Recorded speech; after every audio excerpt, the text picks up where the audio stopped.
How many of you have seen all that content out there where people are doing inner child meditations, playing with their inner child?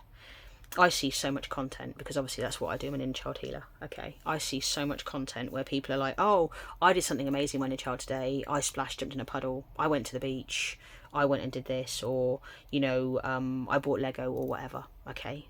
So by all means, yes, it's really important that you play with your inner child. However, do you know the one thing your inner child wants? You.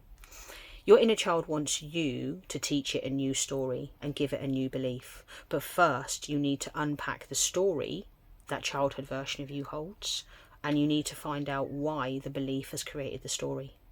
Now, I believe there are 5 things the inner child fundamentally believes to be true or false, and anybody that works with me in session 2, once you've met your inner child with me, I always ask you these 5 statements. I'm going to ask you this today. These are the 5 statements I give everybody, okay? Do you feel good enough? Yes or no? Do you feel lovable? Yes or no?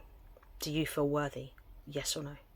Are you able to cope in life? Yes or no? And do you feel tired? Yes or no? Now, depending what you answer, I'm sure you can gauge where your inner child will be. Because once you understand what your inner child's golden rule or the golden belief is, because there'll be one statement that's stronger than all the rest, what your inner child then needs from you is you to reparent that part of you. And you need to unpack that story as to why that inner child doesn't feel good enough, for example. So if I was you, I would literally try and sit with your inner child. I would visualize your inner child, and I would say to myself, why aren't you good enough? If you need help and you need support, by all means, I'll give you one-to-one sessions, energy sessions, because sometimes we can't do that work on our own. Sometimes we need people like myself to help you and do guided visualizations and keep you in a safe space and put you in a bubble, etc. I always work under a dome. But I just want to say, whilst it's great to play with your inner child, really sit with, actually, do you know what? Are there things in my life happening because it's what the childhood version of me believed when I was 4, 5, 6, 7, 8 or 9? Because I believe that our life is playing out exactly as it is now, because our inner child believes a truth. Your job is to become the best spiritual mother and the spiritual father of your inner child, to find out the story, to unpack the belief, to then give your inner child a new story, which creates a new belief, because then that's what changes your life.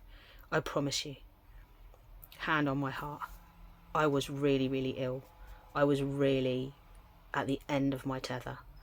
And I know it's probably hard to believe, but I'd been in bed for 3 months before I started my inner child work. So I'm saying to you guys today, it's great to play with your inner child, but how about you make some massive changes in your life if you actually start to connect with your inner child? Because I want you to take back the power that you give away to other people, because the power always is sitting with you. It's a choice to heal. You don't have to. But I'll tell you now, the older you get, the harder it becomes. So do it now. Find little you. Tell little you that you see them. I use these statements. I see you. I hear you. You are important to me. And I love you. I will always keep you safe. And I will never, ever, ever let anything ever happen to you again. I hope those words help you today, because all I ever do is ask you to question why you believe what you believe.